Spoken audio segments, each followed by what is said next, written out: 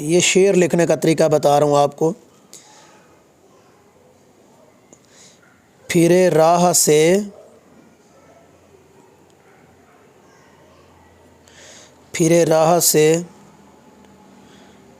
وہ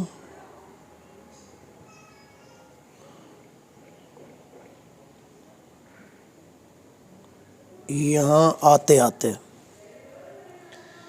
پھرے راہ سے وہ یہاں آتے آتے اجل مر رہی ہے. اجل مر رہی تو کہاں آتے آتے. یہاں سے شروع کریں، اس لائن کے اوپر سے نہیں شروع کرنا. اگر آپ اس لائن کے اوپر سے شروع کریں گے اس کے ساتھ مکس ہونا شروع ہو جائے گا. آپ لائن سے نیچے اتر آئیں. اجل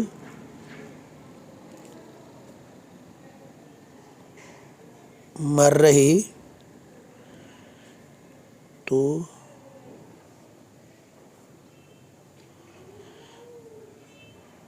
کہاں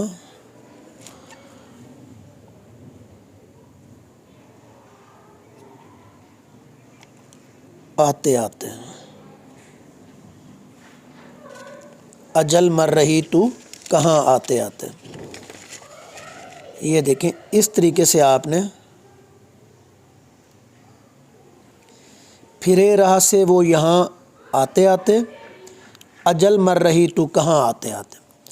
اب دیکھیں میں نے اس کو کس انداز میں لکھا ہے. پھرے راہ سے وہ یہاں آتے آتے کے بعد میں نے فوراً دوسری لائن کے اوپر کر کے نہیں لکھا، بلکہ اس لائن کو تھوڑا سا سکپ کر کے نیچے آ گیا ہوں. تو آپ دیکھیں یہ اس کے درمیان یہ پراپر فاصلہ ہے جو اسے ملنے نہیں دے رہا آپس میں، اور ایگزامینر کو پڑھنے میں دشواری بھی نہیں ہوگی. اس طریقے سے آپ بے شک 50 اشعار لکھ لیں، 20 اشعار لکھ لیں، 10 اشعار لکھ لیں، کبھی بھی پڑھنے والے کو دشواری نہیں ہوگی.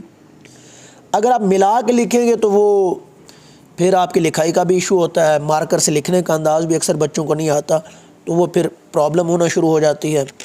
تو اس طریقے سے اگر آپ کی لکھائی خراب بھی ہوگی تو آپ ایگزامینر کبھی بھی آپ کی لکھائی کو دیکھ کے وہ فیڈ اپ نہیں ہوگا، کیونکہ آرام سے اسے چیزیں نظر آ رہی ہیں.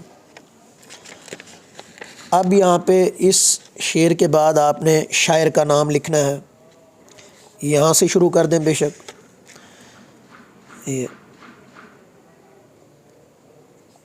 آپ یہاں پہ دوبارہ یہ شاعر کا نام آگے رب کا سائن لگا دینا آپ نے. مرزا یہاں سے آگے کر کے لکھیں مرزا خان داغ. مرزا خان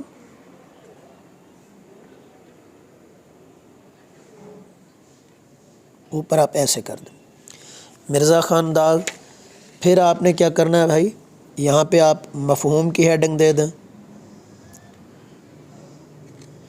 مارکر سے لکھنے کا انداز اگر آپ کو آ گیا تو پھر پیپر کی پریزنٹیشن خود بخود ٹھیک ہونا شروع ہو جاتی ہے.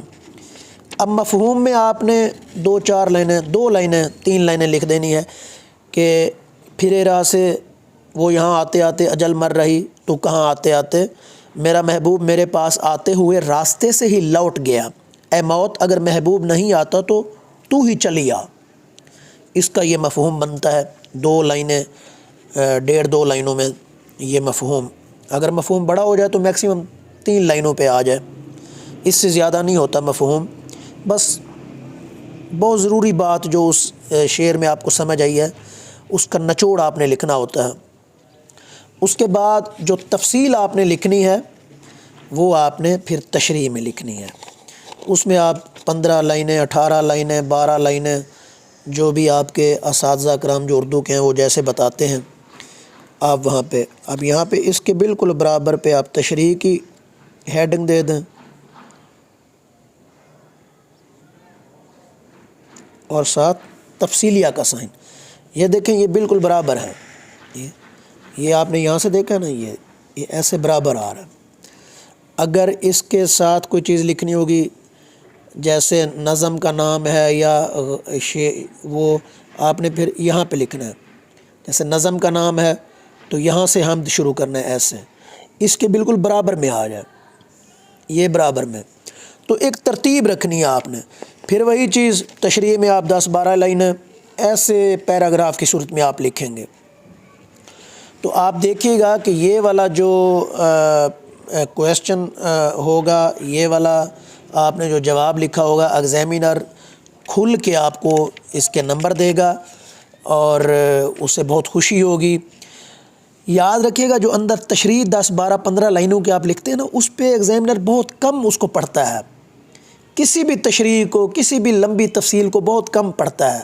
میرے بھائی جو آپ کی پیپر کی پریزنٹیشن ہے نا، وہ آپ کی ہیڈنگز اور سب ہیڈنگز، ایک ہیڈنگ ہوتی ہے، ایک سب ہیڈنگ ہوتی ہے. تو ہیڈنگ اور سب ہیڈنگز اسے بتا دیں گی کہ اس بچے نے کیا لکھا ہے. تو پلیز آپ ہیڈنگ اور سب ہیڈنگ کو اچھے طریقے سے سیکھیں، مارکر کے قوانین کو سیکھیں اور اس پہ توجہ دیں. آپ بار بار اس کی پریکٹس کریں تو آپ دیکھیے گا کہ انشاءاللہ آپ بہت اچھے نمبر ان میں حاصل کر لیں گے. حصہ نظم بہت امپورٹنٹ ہے، اس میں بند کو لکھنا سیکھیں. حصہ غزل،